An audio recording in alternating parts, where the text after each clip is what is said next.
Hello po mga kabayan, magandang gabi sa inyo. So ang oras pala natin dito ay alas 9 na ng gabi. So napakaliwanag pa rin, no? Lakad-lakad muna tayo dito. Maulan dito ngayon mga kabayan, pero hindi siya malamig. Yung temperature natin ay nasa 7 degrees Celsius lang, nakita ko. Tapos mga kabayan, ang lamig niya ay moist siya or fresco. Tingnan nyo yung suot natin, manipis lang na cotton. Tapos hindi malakas yung hangin. Pagka ganito kasi masarap gumala. At napaka-presko sa labas. Kwentuhan ko kayo. Tapos tingnan nyo lang dito yung madadaanan natin. Kahit kung hindi kayo gusto sa kwento ko. Yung dito na ako sa Greenland dati mga kabayan, no? Yung mga kakilala ko, kaibigan, halos mga friends ko sa Facebook ay nalaman nila na dumating ako dito sa Greenland. At halos yung mga kakilala ko ay nagtatanong paano daw makapunta dito, paano daw magtrabaho. Parang tingin talaga nila dito sa Greenland ay parang mayaman ka na agad kasi nakikita nila may mga snow, tapos ang ganda ng lugar. Ayun yung akala nila. Tapos may mga kaibigan ako mga kabayan, no, na mga babae. Nagmi-message na kung gusto daw sila, hanapan daw sila dito ng kakilala or mga kachat or maasawa para daw gumaan-gaan daw yung buhay nila. So yun yung mga expectation mga kabayan, no, na ayaw kong makakuha na ako mga kabayan, madamay mga ganun ba. Ayaw kong parang maipit ako sa uli. Sa totoo lang mga kabayan, no, yung boss ko minsan nagsasabi sa akin na hanapan ko daw siya ng babae doon sa Pilipinas.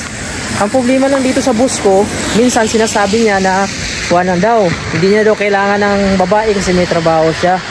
Kaya ako mga kabayan, never ako nag-o-offer sa kahit ano dito mga kabayan, no, na makaka-chat nila, makakilala. Ayaw ko ng gano'n kasi yung expectation ba dito kasi sa Greenland mga kabayan, no, i-share ko lang yung lalo na yung nandyan sa Pilipinas o baka ikaw yung sa Pilipinas, no, na inaakala mo kapag makapag-asawa ka o makapag-boyfriend ka dito ng mga nandito sa ibang lugar gaya ng mga Europe, ito Greenland, US, baka isipin nyo agad talaga na yayaman kayo. Ito na yung mag-aahon sa hirap natin. Ay nagkakamali po kayo kasi hindi po lahat dito na tao, no, ang kuan mga kabayan mayaman. Hindi naman mayaman dito, ang kuan lang dito fair lang ba, pwede dapat magtrabaho ka dito para kumita ka, para may pambayad ka sa bahay, makasurvive ka, makakain, yun, may pambili ka. Tapos sa Europe mga kabayan, no, lalo na kayo sa Pilipinas, yung ito lang po, advice lang po ito sa akin, baka magalit kayo sa akin na halimbawa, pag nakakaroon kayo ng partner o gusto niyo magkaroon ng partner dito sa lugar ng Europe, US man, huwag po kayo mag-expect na gawin kayong prinsesa. Kasi dito sa Europe mga kabayan ay normal po dito na dalawa yung tatrabaho, babae at lalaki po, pantay po dito. Pagdating po sa gastos, hati sila. Hindi po dito gaya sa atin sa Pilipinas. Minsan, no, yung babae lang ang may trabaho. Tapos minsan yung lalaki. So kadalasan sa atin sa Pilipinas, dapat yung lalaki talaga yung bubuhay sa babae. Yun yung nakagisna natin. Pero dito sa Europe mga kabayan, kapag ikaw babae, makaasawa ka, wag ka pong mag-expect na gagawin ka pong prinsesa. Maniwala pa ako mga kabayan, gagawin kang prinsesa kung makapag-asawa ka ng Saudi. Lalo na yung Saudi na may mga, alos naman kasi na Saudi may mga kaya naman talaga, may mga pera sila. Kahit yung iba hindi na magtrabaho. Kasi ako mga kabayan, na-experience ko mga kabayan, nasa Saudi din ako, nagtrabaho din ako sa Saudi ng 6 na taon. Mayroon din akong kuwan mga kabayan, nakilala din nakapag-asawa siya ng Saudi. Kasi ako mga kabayan, nagtrabaho talaga ako sa government sa Saudi, yung mga housing sa mga bahay ng mga lokal. Ako yung nagja-job order mga kabayan, no? Ako yung nagpapalit ng ilaw, tinatawagan ako. Siyempre may mga katulong sila doon na mga Pilipina din. May nakwentuhan ako doon mga kabayan na may kilala siya na nakapag-asawa siya ng Saudi. Yung Saudi na mo yun mga kabayan, siyempre stricto. Tapos gusto niya palagi may kasama yung kuwan niya, may kasama yung asawa niya na Pilipina. Ayaw niya na nakalabas na yung walang abaya. Tapos binibilhan niya mga kabayan kung anong gusto ng babae. Tapos ayaw niyang patrabahuin doon lang sa bahay. Parang naiinip mga kabayan yung Pilipina kasi nasa bahay lang sa mga kabayan kapag walang ginagawa, Kasi ayaw ng Arabo na magtrabaho yung babae na Pilipina. Gusto niya yung ginagawa sa prinsesa ba, doon lang sa loob, kung ano yung gusto niya, binibigay ng Saudi, binibilhan siya, tapos ginagala siya. Tapos nung dumating na ako dito sa Greenland mga kabayan, siyempre nakikita ko dito mag-asawa, dalawa sila ang nagtatrabaho, yung babae trabaho din, yung lalaki trabaho, tapos sa gastos hati sila sa bahay. Tapos kahit pagod mga kabayan sa pag-alaga ng bata, papasok pa rin yung asawa para may pandagdag sa panggastos kasi naghati nga sila ng kinikita. Sa akin mga kabayan, no, ano bang mas maganda mga kabayan? Yung sa loob ka lang ng bahay, tapos ibibigay sa iyo yung gusto, kahit hindi ka na palabasin mga kabayan na hindi ka kasama, kasi dapat kasama yung lalaki, yung Saudi, dapat magkasama sila paglalabas. Pag may gusto yung Pilipina, binibigay sa kanya, binibigyan siya ng pera, ng mga pangpaganda niya. Kasi nga, ginagawa nga sa prinsesa mga kabayan, no? So doon ko naisip, parang boring naman yung ganun na buhay. Pero nung dumating na ako dito mga kabayan sa Greenland, parang naisip ko na parang mas maganda pa nga yung buhay na ganun, no? Kahit stricto yung husband niya, pero binibigay sa kanya yung lahat ng gusto, tapos hindi siya pinapatatrabaho. So ayun lang mga kabayan, no? Kaya ayaw kong mag-recommend dito, mag-offer ng mga ka-chatmate na gusto nila dito. Kahit yung boss ko, ayaw ko mag-offer ng kagaya natin sa Pilipinas. Hayaan ko siya maghanap. Kasi baka ang expectation niya mga kabayan, no? Baka pag halimbawa, baka pag-asawa siya ng Pilipina. Tapos yung Pilipina naman sa atin sa Pilipinas, nag-i-expect siya na yung sahod ng boss ko ibibigay sa kanya. Tapos hindi siya pagastusin, hindi siya patiin sa bahay. Kasi normal yan dito mga kabayan, maghati sila sa kwan. Swerte ka mga kabayan kung sagutin ng lalaki lahat yung gastos, pati sa mga bata. Tapos hindi ka patrabahuin, naku, napakaswerte ka. Kaya dito mga kabayan, dalawa talaga yung nagtatrabaho dito kadalasan, yung mag-asawa. Ang ginagawa nila dito, yung anak nila na maliit, iniiwan nila sa daycare center. Yung tinatrabahoan ng misis ko, iiwan nila yan umaga pa lang, alas 6. Gigising na yan, alas 7 nandun na sa daycare center yon. So ang lalaki ang naghahatid kadalasan. Pero pag broken mga kabayan, no, minsan babae na ang naghahatid. Kasi madalas dito mga kabayan, broken family. Ang expectation ko din dati mga kabayan, kapag abroad ka, mayaman na talaga, mabibil mo kahit anong gusto, ayahay yung buhay dito. Kasi maliit pa ako mga bayan, may kapitbahay kami na DH yung babae, nag-abroad siya. Tuwing uwi niya mga kabayan, 2 years, every 2 years umuwiin siya. May dala siya mga pasalubong sa mga anak niya, yung mga box, yung balikbayan box, yung mga sapatos, damit, tapos tsokolate. Tapos kami, nakatingin lang kami doon, sumisilip lang kami. Sabi ng mama ko, wag kayong pumunta doon ha, kasi ayaw kasi ng mama ko mga kabayan, yung may mga birthday, tapos may mga dumarating, tapos pupunta kami. Ayaw ni mama ko kasi mga nakakahiya nga, kasi tinuruan kasi kami mga kabayan na wag kaming yung basta-basta pupunta sa mga yung mga birthday na hindi kami ini-invite. Kaya nakatingin lang kami, nag-aantay lang kami na bibigyan mga kabayan. Kaya sabi ko kuminsan mga kabayan, sana yung mama ko mag-abroad din. Ngayon lang mga kabayan, nandito na ako sa Greenland, doon ko na na-realize na mas maganda pa rin pala nakasama yung magulang na lumaki. Yung nakapag-abroad na ako mga kabayan, doon ko lang na-realize na hindi pala madali yung buhay sa abroad. Kasi gaya nito mga kabayan sa Greenland, oo mga kabayan, baka yung iba sasabihin na naman na nagre-reklamo ako kasi nandito na nga sa abroad nagre-reklamo pa, pag sa Pilipinas nagre-reklamo. So ang ibig ko lang sabihin, ang point ko lang na yung pag-abroad hindi din madali. Kasi nga yung pag-abroad kailangan mong iwan yung Pilipinas, tapos dito kailangan mong magtrabaho kahit may sakit ka, kahit pagod ka, kailangan mong magtrabaho dito. Kasi nga pag hindi ka nagtrabaho, wala ka namang sasahurin, wala kang igagastos sa mga dito. Nagbabayad kami dito ng bahay, electric bill, tapos internet. So mabuti nga dito mga kabayan, swerte na kami kasi yung bahay namin hindi masyadong mahal. Kasi pag kukuha kami ng bahay mga kabayan, yung ganito, naka yung sahod namin dalawa na misis, kulang pa ipambayad. Halos dito lahat ng mga tao mga kabayan, no, walang bahay dito. Ilan-ilan lang dito yung mga narinig ko na may bahay, yung mga matataas na yung posisyon, yun, tapos matagal na nagtatrabaho, yung iba na pa-retire na, doon na nakabili ng bahay. Kaya dito mga kabayan, may nag-comment dito dati sa post ko, bakit hindi daw kami kukuha ng bahay dito na ulugan. para kuan daw pagdating ng panahon sa amin daw. Dito mga kabayan sa Greenland, hindi naman uso yung ganyan dito, nahulugan yung bahay. Kasi halos talaga dito mga kabayan, mga kasama ko sa trabaho, mga kakilala ko dito, pag tinatanong ko sila kung may sarili silang bahay, sabi niya kung may sarili daw siyang bahay, mayaman na daw siya dito sa Greenland. Kasi tinanong ko, magkano ba yung presyo ng bahay dito pag bibili ka? Sabi niya, yung pinakamura, luma pa yon, sabi niya nasa 3 million Danish kroner. Mura na daw yon. So 3 million Danish kroner, tinimes ko sa 8 mga kabayan, nasa 24 million o 25 million pesos. So napakamahal, ganun yung bahay dito. Tapos ako mga kabayan, tinanong niya ako kung may bahay daw ako sarili sa Pilipinas. Sabi ko, mayroon akong bahay na patayo. Dito lang galing sa Greenland yung pagtatrabaho ko. Sabi niya, what? Sabi niya, kung ilang taon na daw ako nagtrabaho dito sa Greenland. Sabi ko, nung isang taon ko pa lang dito sa Greenland, nakapagpatayo na ako ng bahay. Nasyak sila. Kasi tinanong nila kung magkano ba yung kuan sa bahay, paggawa ka ng bahay. Tapos sinabi ko sa kanya, ganito yung gastos sa. Napakamura naman daw pala magpagawa ng bahay sa atin.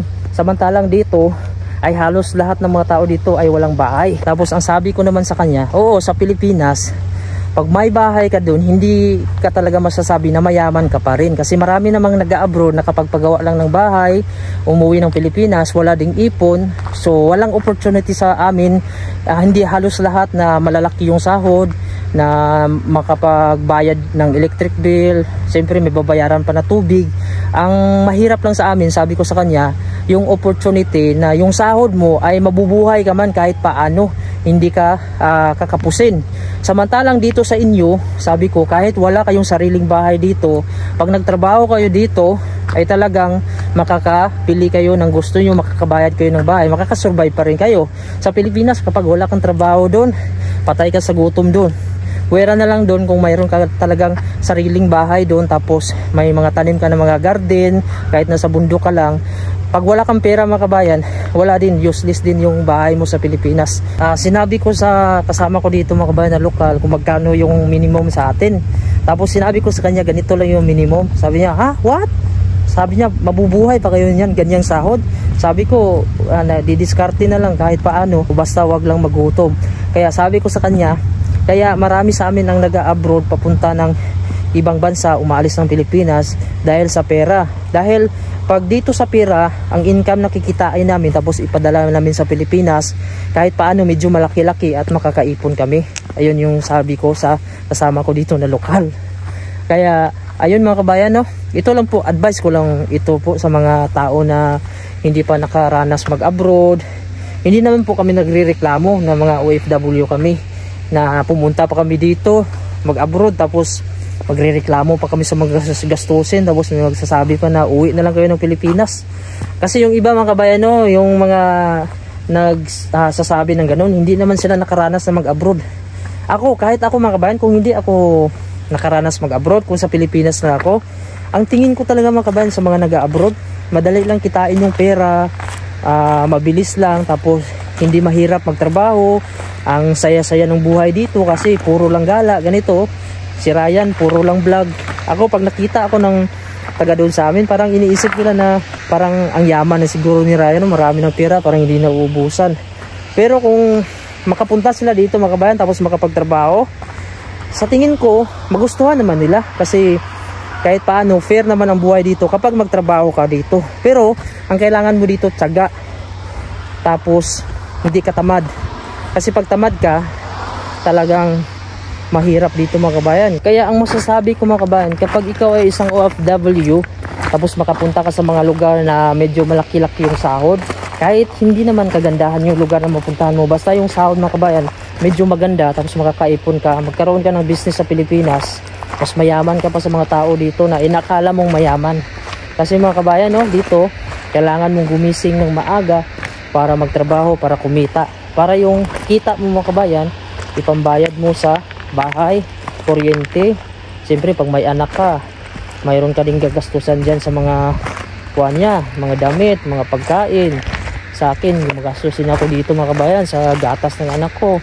Yung pagpa-enroll sa daycare mga kabayan, maliit pa lang sila, babayad ka pa niyan. So ang ganda ng mga bulaklak ko. Kaya ang sinasabi ko lang, ang point ko lang kasi yung mga hindi nakapag-abroad, dito kami sa lugar, no, ganito, maganda tingnan, yan. So pinapakita ko maganda yung lugar dito.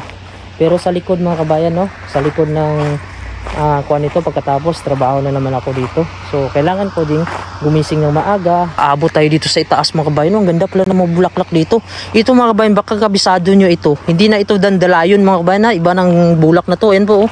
Iba siyang klase na bulak. Ayan, mayroon din siyang orange. Ayan, oh, orange. Tapos ayan, yellow na maputla. Ano bang klaseng bulaklak mga kabayan? Baka alam nyo to. Ayan po, may orange siya dito, oh, orange. So baka may nakakaalam na bulaklak, oh, napakarami dito. Parang tinanim siya mga kabayan, oh. Pero kuan to mga kabayan. Ayan, may puti pa, oh. Ayan, pusang tumubo lang to. Ayan, ito po yung view natin. Ayan po, napakaganda pala dito. Ayan, so yan yung mga bahay dito, napakatahimik. So yun lang mga kabayan ang masasabi ko. Kapag kagaya ka ako, pag nasa Pilipinas ako, yung ginagastos ko ay mas malaki pa sa kinikita ko. Siyempre, mas maganda na dito sa Greenland. Kasi dito kapag masipag ka dito, kikita ka dito, makapag-ipon ka, tapos mabili mo yung gusto mo, kahit paano makapagbayad ka ng bill dito, mas maganda dito. Pero kapag ikaw mga kabayan, mayaman ka na sa Pilipinas, may kaya na kayo, huwag ka nang pumunta dito sa Greenland. Baka hindi pa abot ng isang buwan mga kabayan, gala-gala lang yung gusto mo dito, ay uuwi ka din. Kasi maisip mo talaga na maganda talaga yung buhay sa Pilipinas kapag mayroon kang income na malaki kaysa sa ginagastos mo. Kaya dito kami sa Greenland mga kabayan ng asawa ko, ang target talaga namin makapag-ipon. Tapos pagka hindi na namin kaya magtrabaho dito, gusto na namin magpahinga, pagod na, may ipon kami na madadala sa Pilipinas. Pagtanda namin, kahit dito na lang ako sa bukid mga kabayan, mayroon naman akong farm, magtanim-tanim na lang kami doon. Pagdalawa na lang kami. Ang gusto ko lang talaga yung mga anak mga kabayan, pagka makapagtapos lang ng pag-aaral, bahala na sila sa buhay nila kung saan sila magtrabaho. Kasi yung bata mga kabayan, gastos talaga yan sa umpisa. Pero pagka makapagtapos na yung mga kabayan, sila na maghanap ng kabuhayan nila. Kaya na nila yung sarili na. Kahit hindi na nila kami lingunin mga kabayan, lingunin lang nila kami bilang isang pagrespeto na kami yung mga magulang nila. Pero hindi kami nag-i-expect sa kanila na bubuhayin nila kami. Pagdating ng panahon, pag matanda na kami, hihingi kami sa kanila ng ganito. So ayaw ko mangyari yung ganun. Kaya ang gusto ko talaga sa amin ni Mrs., makapag-ipon kami ng sarili naming pera pagtanda namin. Kasi hindi naman ginawa yung bata mga kabayan para buhayin yung magulang. Ako, binibigyan ko yung magulang ko kasi nga lumaki nga sa hirap, hindi naman nakapag-aral. Kaya yun ang sinasabi ng mga kabayan, no, na mayroon kang magandang puso. Kasi iniisip mo pa rin yung magulang mo, kasi nakikita mo na walang-wala naman talaga sila dati. Hindi naman pabaya yung mga magulang ko. Ayan po mga kabayan. Diyan po yung highway mga kabayan, no? Diyan po yung daanan papunta dito sa kabila. Ayan po. Bundok po yan na kuan mga kabayan, mga bato-bato. Pero ginawa ng kalsada. Ito po yung city. Ayan po yung Nuuk City, Greenland. Ayan po, ito po yung binaktas natin mula dyan sa ibaba. Naglakad po tayo papunta dito. Pero mayroon tayong bike nandun sa baba, iniwan ko. Kaya tuwing umaga mga kabayan, sabi ko sa misis ko, kailangan na talaga nating mag-ipon kasi ang sarap hindi pumasok. Sabi ko sa misis ko, wag na tayong pumasok. Sabi ng misis ko, sige, wag tayong papasok, wala tayong pambayad dito sa pagdating ng katapusan, wala tayong pangbayad sa kuwan, wala tayong ipon. Sabi ko sa misis ko, sabi niya, sabi ng misis ko, ang sarap na matulog, pero kailangan nating gumising para pumasok. Kasi tuwing umaga mga kabayan, gumigising ako ng alas 5. Pag alas 5 mga kabayan, kinukuhan ko na mga kabayan, piniprepare ko na yan mga kabayan, iniinit ko yung pagkain na niluto ni miss. Nagluto na kasi si misis minsan yan pagkagabi, pagka umaga iniinit ko lang, kumakain ako. Pagka 5:30, ayun na, bihis na ako. 5:40, prepare na ako, paalis niya mga kabayan, kasi alas 6 dapat nandun ako sa trabaho. Ang misis ko naman minsan yung trabaho niya alas 7, alas 8, alas 9, ganyan po yung trabaho niya, paiba-iba po yung oras. Siya na po yung nagdadala sa anak ko. Yung anak ko mga kabayan, pag gagisingin niya ang hirap, kaya kailangan niya yung bisa na nakatulog. Tapos pagka aalis na sila, doon na binubuhat niya yan hanggang makagising na.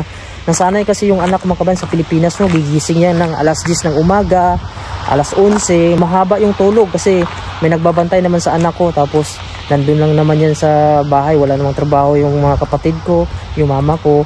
Hindi kasi uso sa atin sa Pilipinas, no, yung may daycare center na iiwan mo lang yung anak mo tapos kukunin mo pagkahapon. Kaya dito yung mga bata mga kabayan, nasasanay na sila na gigising ng umaga, hanggang sa paglaki mga kabayan, masanay na. Kaya yung mga tao dito, nagigising yan dito umaga pa lang para mag-prepare na papunta ng trabaho, papunta ng school. So ayun mga kabayan, no? Habang ako nag-video mga kabayan, kinat ko muna yung video kasi nga inopen ko yung internet ko. Kasi pag nagbablog kasi ako mga kabayan, ino-off ko. Minsan kasi tumatawag yung message ko kung saan na daw ako. Tapos pag open ko ngayon, nakita ko yung sakto talaga mga kabayan, yung binablog ko yung boss ko. Yung nag-message yung boss ko mga kabayan. Ayaw ko lang kasi ipakita dito mga kabayan, no? Baka kasi nanonood siya. Actually mga kabayan, nagpa-follow siya sa akin sa mga Facebook page ko. Nakikita niyo yung mga post ko, yung kasama ko, yung asawa ko, yung mga anak ko. Tapos tinatanong niya ako minsan na kung ano daw, nagluluto ba daw yung asawa ko para sa akin. Sabi ko, nagluluto yung asawa ko. Siya yung nagluluto ng pagkain.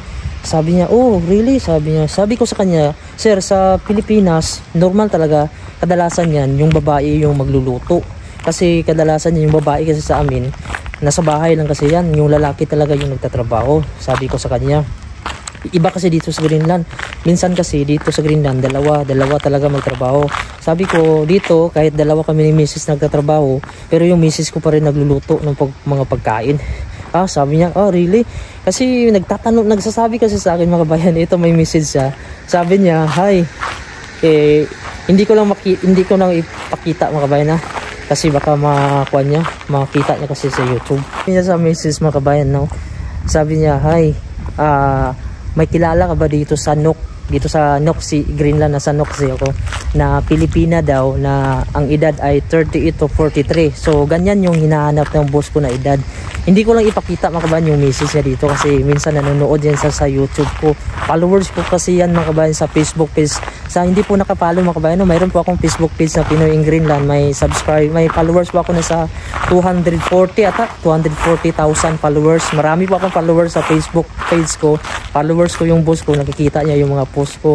Kaya mga kabayan, na minsan nahihiya ako sa kanya na isama ko siya dito sa video.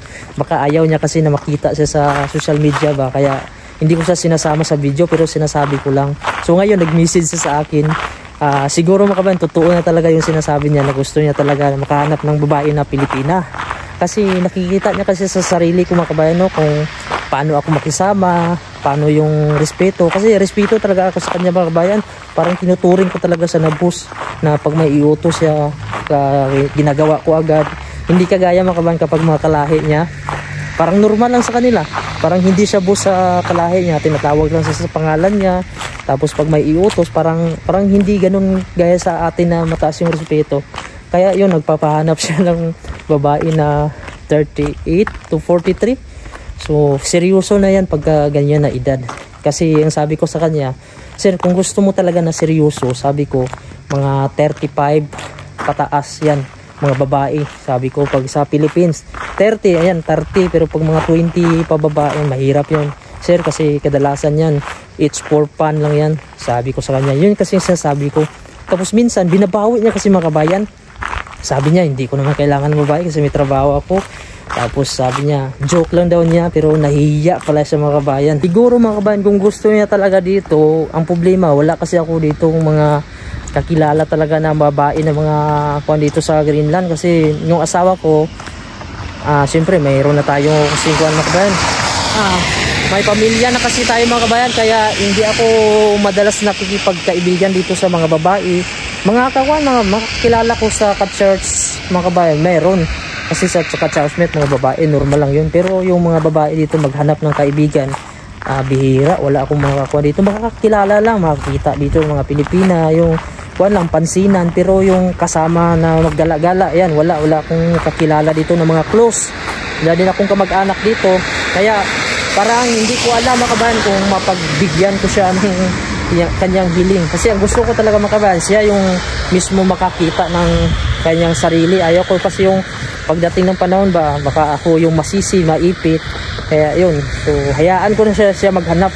So ayun mga kabayan, no, ako ipauwi na ng bahay, baka kasi nahanap na ako ng misis. Ayaw kasi ng misis ko mga kabayan, yung tumagal ako sa labas. Kasi alam mo naman yung mga minsan, yung mga babae, kung ano yung nasa isip ba. So ayan, so ganito pa rin, umuulan pa rin mga kabayan, no? Pauwi pa rin ako.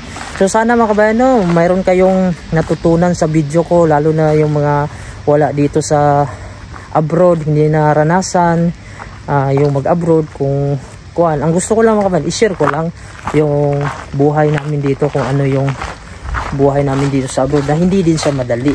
Kaya yung iba dyan na kapag hindi na pagbibigyan yung mga kakilala nila, kamag-anak sa abroad, tapos humingi ka tapos hindi ka na pagbigyan, wag ka pong magtampo.